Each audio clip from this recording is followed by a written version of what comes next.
Okay, in this video tutorial we're going to be looking at refining this leg in terms of its diameter, and then getting it rotated and duplicated. Okay, so let's make a start on this. Just use a scale tool on this. We get the similar problem to what we had before. If I want to scale this down, if I just scale this down on this and this axis, we're going to match those up. If I scale it down on the center uniform scale, I have to scale it down and then scale the height of this up and then move it around, and that's just a bit of a pain. So what we can do instead is just go over to here to our channel layer editor. So the axis we don't want to scale on is this Y. You can see this changing this value here. So if I just grab this scale X and control click in this scale Y, I'm going to set this to about 0.7 maybe. Okay. Let's try this at 0.8, too thick. 0.7, maybe 0.7 was about right.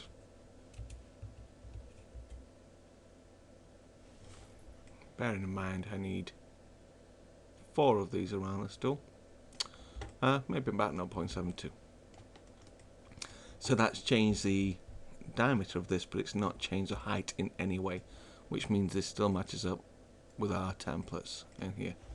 A second to catch up, obviously, apart from the fact that we've changed the depth, the diameter, sorry. So now we've got this, we need to start rotating this. To rotate this now, it's rotating around its pivot point, which is down here, not even at the bottom of this. So we're going to have trouble actually controlling that rotation.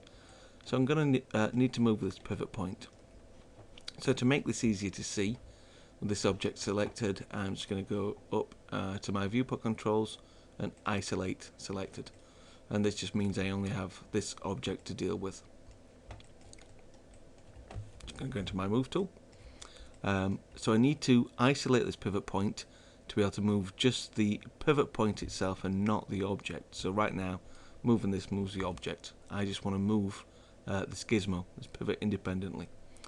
So I can go into this and press Insert on the keyboard, and notice it changes the icon. I'm just going to drag this up on this Y-axis. So we still have our X, Y, and Z on this. And this is really where I want the leg to rotate from, right from the top. So I can actually use the V shortcut, which is our vertex snap tool, and I can just click and drag this down and snap it to that point. We can then press Insert on this to come out of the tool, and now it's going to rotate around that pivot. Let's come out of isolate mode, and I'm also going to go back to our 4-panel layout just for a second on this. So we need to work out where we're rotating this, so let's have a look at this. We need to rotate it on this axis out, which is our X axis. We need to rotate it on this axis here, which is our Z axis. We don't need to rotate it on our Y axis. You can see that's just spindling it around. So our X and our Z, I'm going to control click on this like I did before, set this to a value of 6. It's a value I tried earlier and I know works. You're obviously free to experiment with that yourself. These are both positive direction. I haven't put this leg anywhere yet, so that's the next stage. Oops. I'm just going to go into my shading and do a wireframe on selected, just so I can see this. And probably easy to do this in the top viewport. So what I'm going to do is move this across and put this into the position I want this to be in.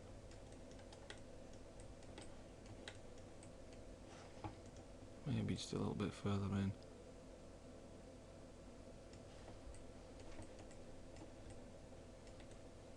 Okay, maybe about there. Now I've got this, just a bit of housekeeping. I'm going to select this. Let's call this, I'm going to call this Geo.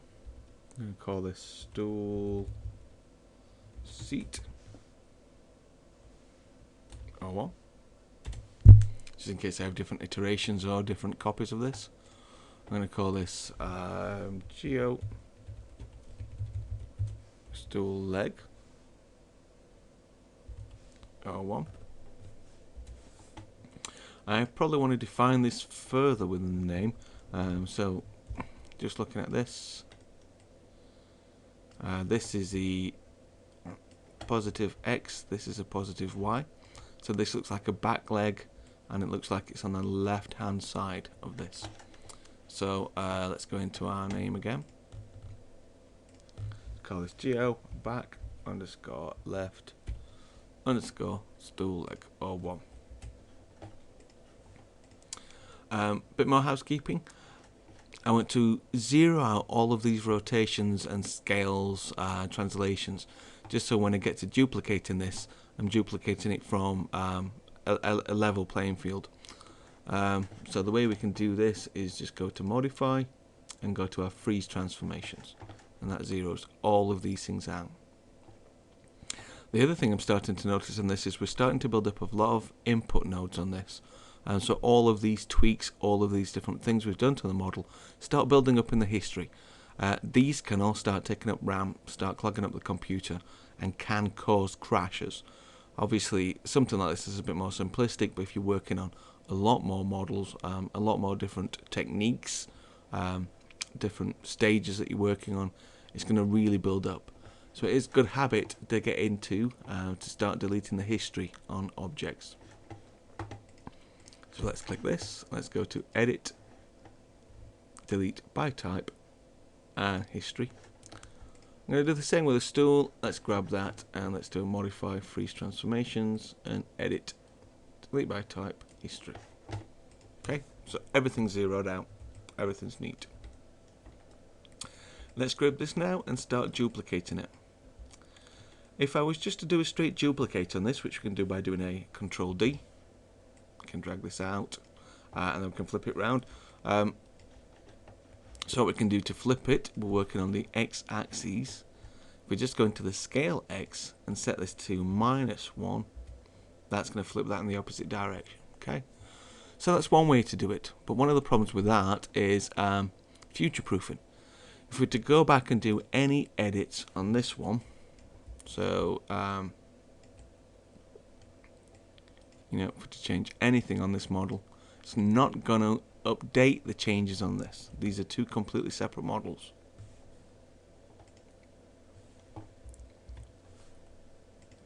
So what we can do instead is just delete this now. Grab this.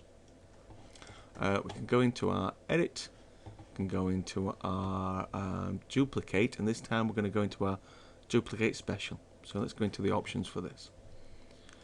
So instead of doing a copy, which is what the normal duplicate does, I'm going to do an instance, which means that any change we make to one object, it makes to the other instance versions of this. Okay. In terms of the scale, we have our X, Y, and Z. So like we did before, we want to mirror this on the X, so a -1. And then we can just go apply. Let's drag this out and move this into place. I'm going to do this again. I'm going to drag, let's just name this first. Let's just call this back right. And it's O1. Let's grab both of these now, and instead of scaling this time on the X, mirroring on the X, we're going to mirror on the Y axis. So X, Y, let's do a -1 on this. Sorry, not the Y axis, the Z axis. So a -1 on this, Let's apply. And let's drag these two down. So these two need a name. There go one. Oops. There go one. And this is the front.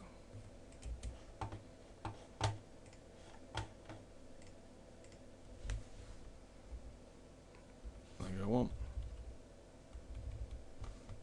Front. Okay. So we have our legs, and as instant copies, if I go into any one of these and do any changes to this, you can see it updates all of them. So that's really useful for later on. Finally, let's just close this down. I'm going to make our spindle for this, just one of these sections across. So I'm going to start off again with a cylinder. Just grab this. It's just going to have polycylinder 12. Height around, maybe around 8. Radius, let's try about 0.4. Okay. And in our rotation on this, I want to rotate this round on this x-axis, so let's just do this 90. Let's drag it into position. This is actually one of our side ones.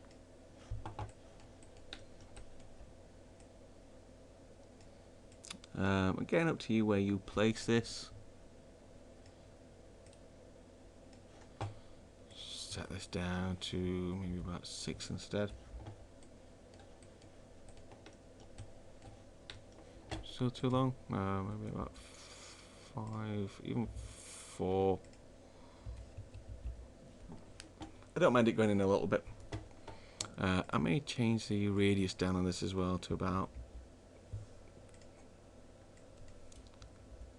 0.3. Okay. I am actually going to put some subdivisions through this. I'm going to put 3 subdivisions in this. I'm just going to create a quick shape on this. So let's grab this, right click, go to vertices. Go to our scale tool, and I'm just going to scale these up a little bit and then scale these this way, just on the X a little bit on there.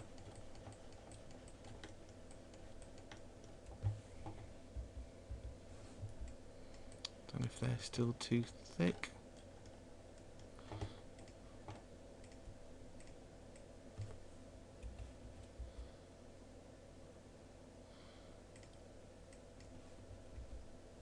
Okay, just took the radius down on that a little bit. Happy with that. So we can grab this. I'm going to do a similar thing. I'm going to do a duplicate special on this. Go into the options. Because we're not mirroring this really, I can set all of these parameters just to 1. Let's just apply this and move this over. Again, just kind of eyeballing this into place.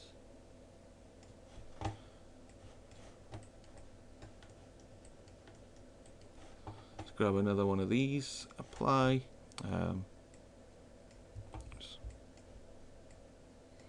This time we want to rotate this just on this y-axis. Get this into position.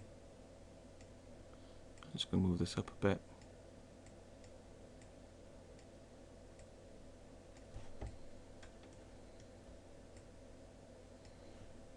Okay.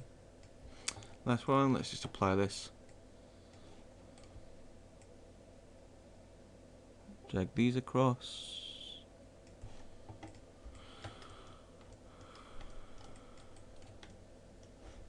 And let's close this down.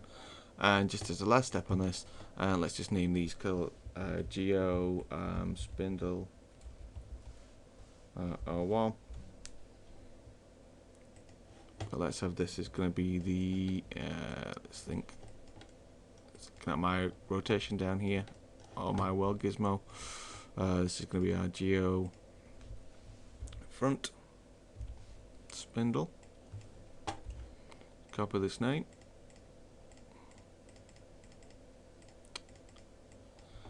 Grab that.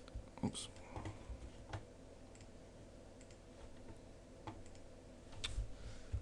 GOF Spoondle 01. What happened to the name there? Copy that. Paste. This is going to be our back. This is going to be our left. And this is going to be our right. Okay. And final thing we're just going to do with this.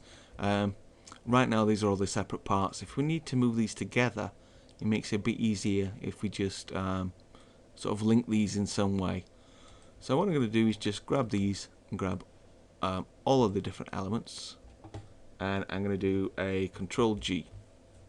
This has grouped the objects together, so now we have this element down here, which is called our group. So I'm going to go in and name this, call this GRP for group, and let's call this stool. Just looking at our outliner over here, you can see that they've got this group stool, and within here we have all of our different parts. So this kind of acts like a folder, but it makes it useful that we can just highlight this and move the entire stool around without having to worry about selecting all the different parts of the stool. Okay, so that's the end of that tutorial. I would recommend that you save this here before we move on to the next step.